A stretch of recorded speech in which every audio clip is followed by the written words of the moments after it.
madaxdii iga horeysay ee ku baaqday inaan u soo istaagno hal mid oo keliya inaanay nagu dhicin mar dambe wax la mid ah 14 Oktoobar hadii la yiraahdo intaas ka soo mudane madaxweyne waare waxaarta igu taariikha intay jirtay dawladii hore ee Soomaaliya inaad ahayd nin dawladda u shaqeeya isuduwaha horumarinta beeraha ee labada gobol ee hadda aad madaxda u tahay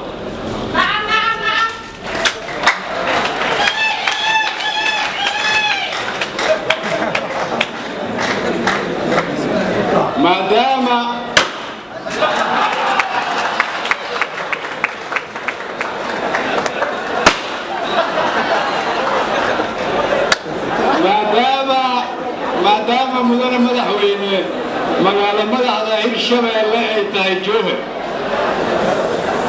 reer Jowharna ay leeyihiin halkudhigaasina uu yahay adduunyada Jowhar ka joog aakhirana janno ka joog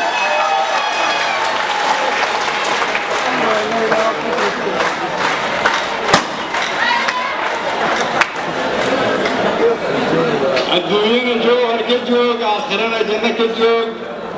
oo loodan leeyahay sida ay Jowhar tahay iyo barwaaqadii maanta markaan aeroboor ka soo degnay adigu aad indhahaada igu tustay waxaan rajaynaynaa inaadan reer Jowhar kaliya quudi doonin ee shaqadaadu Soomaaliya oo dhan ay quudi doontaa diyaar waxaan oo taal shaqooyin badan oo aad adigu ugu horeyso maadaama aad tahay yaraankii dawlad goboleedyada waxaa muhiim ah markaa inaan annaguna ku garab istaagno oo aan kaala shaqeyno dib u heshiisiin kaala shaqeyno sida dalkoo dhan ugu baahan yahay iscafis kalsooni abuuris iyo isku haynta dhammaan bulshooyinka ku dhaqan deegaanka kala duwan ee Hirshabeelle waana sidoo kale adiga iyo dawlad goboleedyada kale oo dhan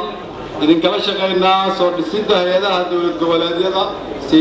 nidaamka federaaliga hoos loogu daadajiyo sugidda amniga iyo xasilinta deegaanada oo dhan maadaama aan Hirshabeelle joogno laakiin mudane madaxweyne dawladda federaalka way kala shaqeyn doontaa kulligeen waa inaan ka wada shaqeynaa abuuris ila dhaqaale oo aan u wakaaftoonno tuugsiga